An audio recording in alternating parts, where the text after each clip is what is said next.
अस्सलाम वालेकुम dear students. हिन वक्त असीं स्टडी कंदासीं बोरिक एसिड खे। बोरिक एसिड जा मुख़्तलिफ़ नेम्स यूज़ थींदा आहिनि। सिंपली बोरिक एसिड या आर्थोबोरिक एसिड, हाइड्रोजन बोरेट, बोरिसिस एसिड, ही सभई नाला बोरिक एसिड जा आहिनि। अच्छा, हिनजे मालिक्यूलर फार्मूला में खे H3BO3 या BOH3 सां रिप्रेज़ेंट करे सघिजे थो। मां तव्हांखे प्रीवियस लेक्चर में ॿुधाए चुको आहियां त हाइड्रो ऑक्साइड ऑफ बोरोन ऐं ऑक्साइड ऑफ बोरोन इहे ॿई एसिडिक थींदा आहिनि। जेकॾहिं थर्ड ए ग्रुप में असां चऊं त थर्ड ए ग्रुप में बोरोन आहे, उनखां हेठि एल्यूमिनियम आहे, उनखां हेठि गैलियम आहे, उनखां हेठि इंडियम आहे ऐं उनखां हेठि थीलियम आहे। त बोरोन जो हाइड्रो ऑक्साइड ऐं ऑक्साइड, ही बोरोन जो हाइड्रो ऑक्साइड आहे, ही बोरोन जो ऑक्साइड आहे B2O3, इहे ॿई एसिडिक थींदा आहिनि। एल्यूमिनियम जो हाइड्रो ऑक्साइड ऐं ऑक्साइड उहे एम्फोटेरिक थींदा आहिनि। गैलियम जो भी हाइड्रो ऑक्साइड ऐं ऑक्साइड एम्फोटेरिक, इंडियम जो हाइड्रो ऑक्साइड ऐं ऑक्साइड बेसिक ऐं थेलियम जो हाइड्रो ऑक्साइड ऐं ऑक्साइड मोर या स्ट्रॉन्ग बेसिक थींदा आहिनि। बहरहाल बोरोन हाइड्रो ऑक्साइड खे था ॻाल्हायूं, हिन खे असां बोरोन ट्राई हाइड्रो ऑक्साइड बि चई सघूं था। Boron try hydro oxide. त बोरिक एसिड जो जेको मालिक्यूलर मास कढंदव तो हेतिरो ईंदो 61.3 ग्राम पर मोल, डेंसिटी 1.435 ग्राम पर क्यूबिक सेंटीमीटर आहे। अपीयरेंस जेका आहे उहा हिनजी ही white needle like crystal solid थींदो आहे। माना जा क्रिस्टल्स वाइट ऐं नीडल लाइक हूंदा आहिनि, सिल्की टच रखंदा आहिनि, ग्रीज़िंग टच रखंदा आहिनि। प्रिपरेशन हिनजी बोरेट्स मां, जंहिंखे असां सोडियम टेट्राबोरेट बि चई सघूं था। उनजे एक्विस सोल्यूशन में जेकॾहिं सल्फ्यूरिक एसिड रिएक्ट कराईंदासीं त बोरिक एसिड ई सोडियम सल्फेट साल्ट ठहंदो। बोरोन नाइट्राइड मां बि असां हिनखे ठाहे सघूं था। उनखे हाइड्रोलाइसिस में आणींदासीं त बोरिक एसिड या अमोनिया गैस पैदा थींदी।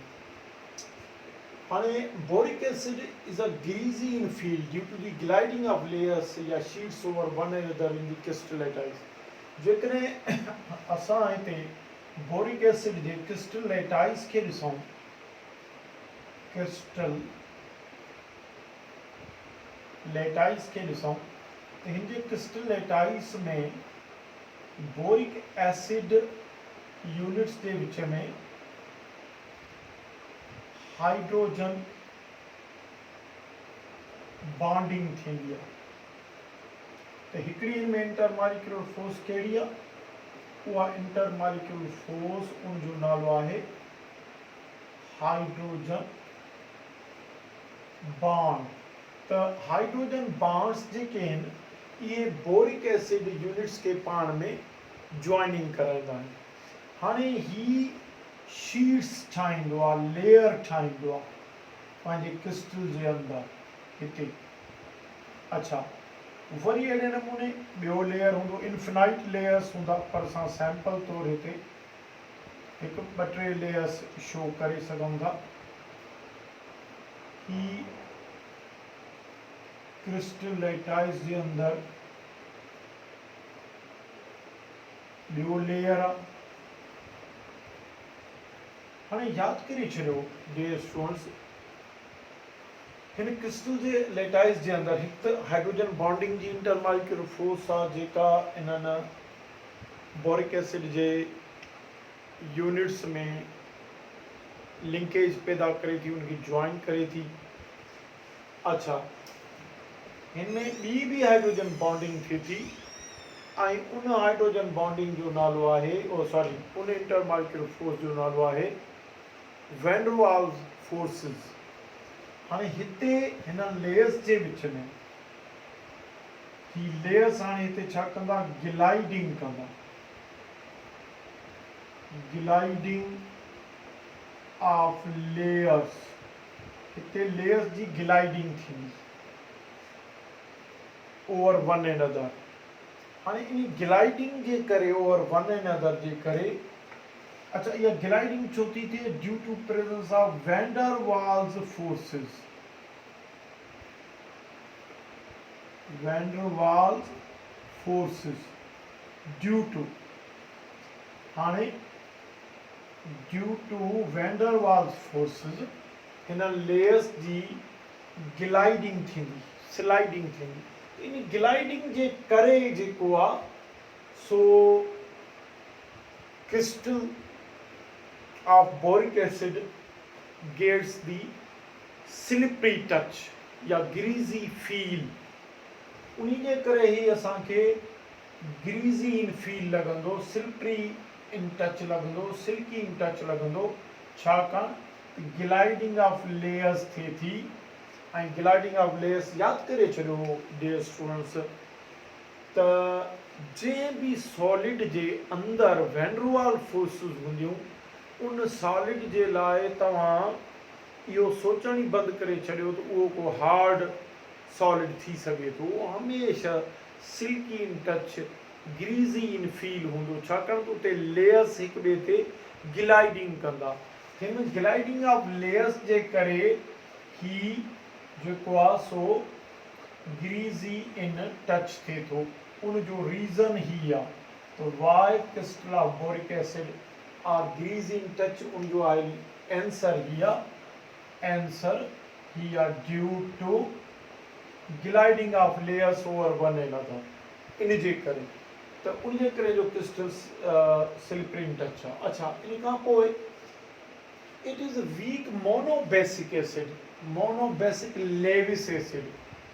हाणे इहा त तव्हांखे ख़बर आहे त जेको एसिड हिकु प्रोटॉन रिलीज़ कंदो आहे उहो मोनोप्रोटिक एसिड, पर साॻे वक़्तु प्रोटॉन रिलीज़ करण खां पोइ कॉन्जुगेट बेस बि पैदा कंदो आहे। त हिकु दफ़ो कॉन्जुगेट बेस पैदा करण जे करे इट इज़ मोनोबेसिक। हाणे सो जॾहिं बि तव्हां बोरिक एसिड खे वाटर में डिज़ोल्व कंदा OH खे, त ही तव्हां OH जो लोन पेयर समेत इनखे एक्सेप्ट कंदो ऐं नतीजे में छा कंदो, ही लोन पेयर ऑफ OH हिते एक्सेप्ट करे थो, नतीजे में छा थो करे, ही लेविस बेस जो कमु थो करे, छाकाणि acceptor of lone pair of electrons is called Lewis acid। हाँ, प्लस में हिते हाइड्रोजन आयन या प्रोटॉन भी प्रोड्यूस करे थो। हाणे जेकॾहिं असां प्रोटॉन ते कंसीडर कयूं त पोइ ही मोनोप्रोटिक आहे, पर हिन कॉन्जुगेट बेस ते, this is conjugate base of boric acid, इन ते गौर कयूं त कॉन्जुगेट बेस 1 ही पैदा थो करे। त कॉन्जुगेट बेस 1 पैदा करण जे करे हिनजी बेसिसिटी 1 टाइम आहे। उन करे असां हिनखे चई सघूं था त इट इज़ मोनोबेसिक, पर छाकाणि त lone pair of electron accept करे थो उन जे करे मोनोबेसिक लेविस एसिड आहे। ये वीक आहे, स्ट्रॉन्ग एसिड ना है, वीक आहे। लेविस एसिड छो सॾियोसीं, lone pair of electron accept कई। मोनोबेसिक छो सॾियोसीं, छाकाणि त हिकु दफ़ो कॉन्जुगेट बेस पैदा करे थो, BOH4 with negative charge, boron tetra hydroxide oxide. त इन ॻाल्हि जे करे इट इज़ कॉल्ड, हिन ॻाल्हि जे करे it is called weak monobasic acid. ऐं हिन ग्लाइडिंग ऑफ लेयर्स जे करे it is greasy in feel, right. बहरहाल हिन जे अंदरि ॿिनि क़िस्मनि जूं इंटरमॉलिक्यूलर फोर्सिस थियनि थियूं, hydrogen bonding as well as van der Waals forces. हाणे तव्हांखे जेकॾहिं MCQ में ॾे त which type of intermolecular forces exist in the crystal lattice of orthoboric acid या हाइड्रोजन बोरेट या बोरेसिस एसिड, तो तव्हां लिखंदव 2 कहिड़ियूं, van der Waals forces and hydrogen bonding. अच्छा, जेकॾहिं बोरिक एसिड खे हीट कयूं 100 ते त हिन मां वाटर रिमूव थींदो, इहो मेटाबोरिक एसिड में कन्वर्ट थींदो। मेटा खे 140 डिग्री सेंटीग्रेड ते हीट कयो, दिस इज 140 डिग्री सेंटीग्रेड, इहो पायरोबोरिक एसिड या हाइड्रोजन टेट्राबोरेट में कन्वर्ट थींदो। हाइड्रोजन टेट्राबोरेट या पायरोबोरिक एसिड के अबोव 240 डिग्री सेंटीग्रेड ते हीट कयो तो अगेन इन मां वाटर रिमूव थींदो ऐं ये बोरिक ऑक्साइड में कन्वर्ट थींदो। बहरहाल बोरिक ऑक्साइड भी एसिडिक आहे। ही सभई एसिड्स आहिनि, ही सभई different various forms of boric acid आहिनि। ही जेको बोरिक ऑक्साइड आहे यानी कि ऑक्साइड ऑफ बोरोन इहो भी एसिडिक इन नेचर आहे। अच्छा, यूज़िस ते जेकॾहिं असां अचूं त हिन जी यूज़िस इहा आहे त it's aqueous solution can be employed as an eye wash। याद करें छो ही एसिड ज़रूर आ पर इंतहाई कमज़ोर तरीन एसिड आ ऐं डिसइंफेक्टेंट ऐं एंटीसेप्टिक आ। उनजे करे माइल्ड एसिडिक आ।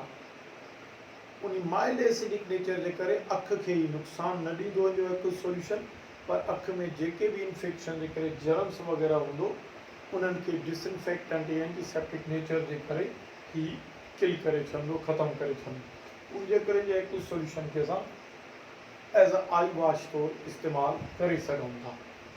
सो तव्हांखे हिन मां MCQs हिन जे लाइ बि ॾेई सघे थो। The crystal of boric acids are needle-like, silky in touch, greasy in feel due to option A gliding of layers, B में van der Waals forces, presence of van der Waals forces, C में both the both। अच्छा, उन खां पोइ हिननि मां बि तव्हांखे ॾेई सघनि था what happens when boron nitride is hydrolyzed into water, त product ammonia gas boric acid ठहंदा। अहिड़ियूं शयूं बि तव्हांखे ॾेई सघे थो।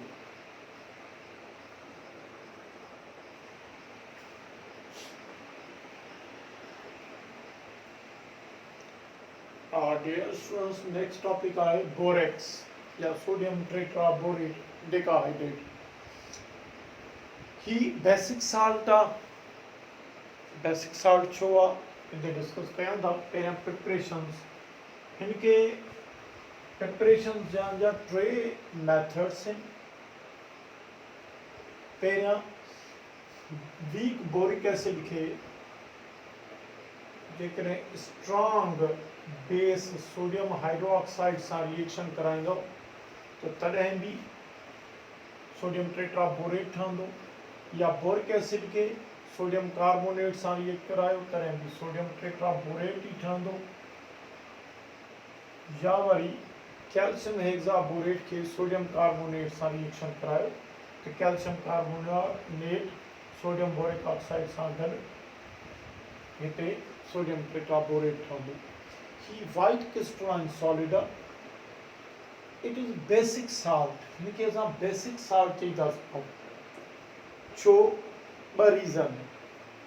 ऑन हाइड्रोलाइसिस छाकाणि because on hydrolysis it produces basic solution. ॾिसो, जेकॾहिं असां हिनखे वाटर में डिज़ोल्व कयूं त वाटर में हाइड्रोलाइसिस कंदो, वीक बोरिक एसिड ठाहींदो ऐं स्ट्रॉन्ग बेस NaOH ठाहींदो। हाणे तव्हांखे ख़बर आहे त वीक एसिड स्ट्रॉन्ग बेस खे कंप्लीट न्यूट्रलाइज़ न करे सघंदो, यानी कि वीक एसिड जा हाइड्रोजन आयन्स स्ट्रॉन्ग बेस जे कंप्लीट OH आयन्स खे कंप्लीट न्यूट्रलाइज़ न करे सघंदा। लिहाज़ा बेसिक सॉल्यूशन पैदा थी पवंदो जंहिंजी pH ग्रेटर देन 7 हूंदी एंड उनमें रिजल्टिंग सॉल्यूशन में OH आयन कंसंट्रेशन हाई हूंदी। तो छाकाणि थी बेसिक सॉल्यूशन पैदा थो करे हाइड्रोलाइसिस में, उनजे करे असां चई था सघूं इट इज़ बेसिक साल्ट। ॿियो वजह कहिड़ो आहे इनके बेसिक साल्ट सॾनि जी? उहा इहा आहे त ॾिसो ही वीक एसिड स्ट्रॉन्ग बेस जे रिएक्शन मां पैदा थिए थो। जेकॾहिं साल्ट जेकॾहिं वीक एसिड स्ट्रॉन्ग बेस जे विच में न्यूट्रलाइजेशन थींदी तो आहे पार्शल न्यूट्रलाइजेशन हूंदी ऐं वीक एसिड के स्ट्रॉन्ग बेस के वीक एसिड कंप्लीट न्यूट्रलाइज न करे सघंदो, जंहिंजे करे हिते जेको साल्ट पैदा थींदो उहो बेसिक साल्ट हूंदो। हाणे Sodium tetraborate basic salt. Sodium tetraborate is basic salt. Why? What is its reason? Number one, because it is formed by the reaction of weak acid and strong base, by the partial neutralization of weak acid and with a strong base. Yavari Jones, because on hydrolysis, when it is dissolved into water on hydrolysis, it produces weak acid and strong base. Water में hydrolysis तो होते हैं तो weak acid strong base तो पैदा करे तरे भी basic salt basic solution पैदा तो करे जेकरे प्रिपरेशन ते तो वीक एसिड स्ट्रॉन्ग बेस जी पार्शियल न्यूट्रलाइजेशन में तो ठहे तो तॾहिं भी ये बेसिक सॉल्ट छाकाणि स्ट्रॉन्ग बेस के वीक एसिड कंप्लीट न्यूट्रलाइज न करे सघंदी यूज़ेस में असां अचूं हाणे तव्हांखे हिन मां MCQ ॾेई सघनि था त aqueous solution of borax is option A में एसिडिक, बी में बेसिक, सी में न्यूट्रल छा ॾियूंसि बेसिक या ॾियूंसि aqueous solution of sodium tetraborate has option A में high concentration of hydrogen ions, B में high concentration of OH ions, C में ॾे equal concentration of hydrogen ions and OH ions त ऑप्शन थींदो सही high concentration of OH ions या तव्हांखे pH ते पुछी सघे थो what is the pH of the aqueous solution of sodium tetraborate. Option A में pH less than 7, B में pH is equal to 7, C में pH greater than 7. Option C सही थी.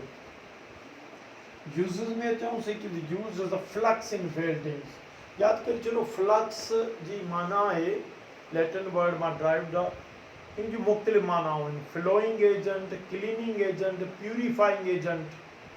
वेल्डिंग में जो कम छा होंदो आहे त जॾहिं बि ॿिनि मेटल्स खे असां कनेक्ट कंदा आहियूं वेल्ड कंदा आहियूं त उन में कंहिं टे केमिकल एजेंट जी मुदाख़लत खे ई रोकींदो आहे मसलन एयर आहे त उन खे प्रिवेंट कंदो त इन हिसाब सां ही फ्लक्स आहे इन वेल्डिंग्स